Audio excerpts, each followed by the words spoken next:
Mga kaanak ko ng mga nawawalang sabungero, muli pong nanawagan kaugnay pa rin sa pag-usad ng kaso laban kay Atong Ang at iba pang mga kapwa-akusado. May live report si Bombo Betha Servito.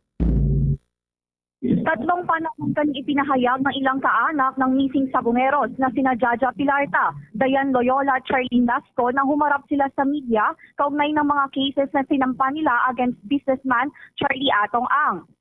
Una ay ang panawagan na magpakita na si Atong Ang sa kabila ng kabi-kabilang paghahanap sa nasabing gaming tycoon. Pangalawa ay ang mailipat na sa isang regular jail o bilangguan ang mga akusadong pulis matapos aprubahan ang mosyon ng mga ito na manatili sa Philippine National Police Custody. At pangatlo ay ang pagsamahin o i-consolidate ang mga kaso sa iisang korte upang maging madali ang kanilang pagdalo sa mga pagdinig, isang bagay na itinuturing nilang malaking hamon habang nakabinbing pa ang mga kaso. Sa kasalukuyan, ang mga kaso ng kidnapping, homicide at kidnapping with serious illegal detention ay hinahawakan ng tatlong magkakaibang korte sa Santa Cruz at San Pablo sa Laguna at sa Libas City, Batangas. Kaugnay niyan, pakinggan natin ang naging pahayag ni Charlene Lasco, kapatid ni Ricardo Jun Lasco, na isa sa mga missing sabungeros. We want to declare Atong Ang as fugitive. Gusto namin magkaroon ng formal track police sa regular or normal jail. Yung consolidation, medyo hirap po ang mga complainant na paiba-iba pa sa isang lugar na. Dagdag naman ni Jaja Pilarta, partner ng nawawalang sabungero na si John Claude Inonog, na maaaring magkaroon ng special treatment ang mga akusadong pulis kung mananatili ang mga ito sa ilalim ng Philippine National Police Custody. Narito naman ang pahayag ni Jaja Pilarta. Meron po palang ilang mga akusado na pulis na nag-grant na yung motion, yung request nila para manatili sa custody ng mga pulis.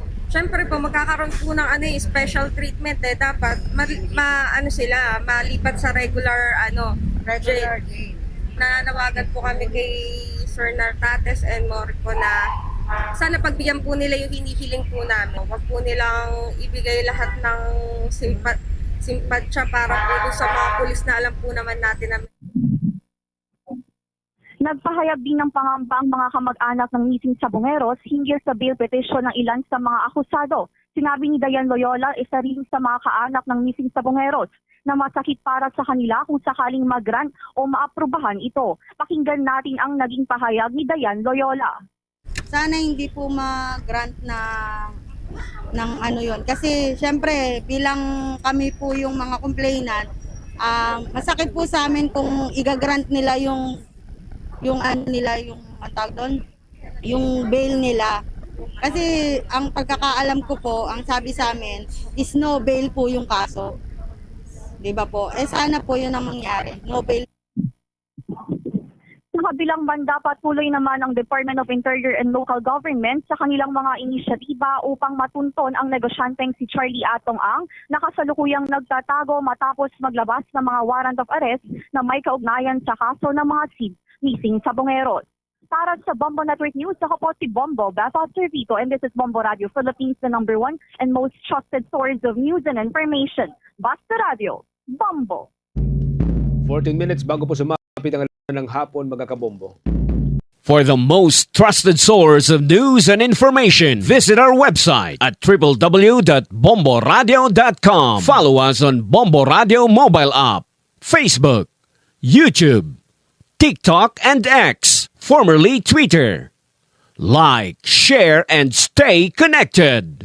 Anytime, anywhere.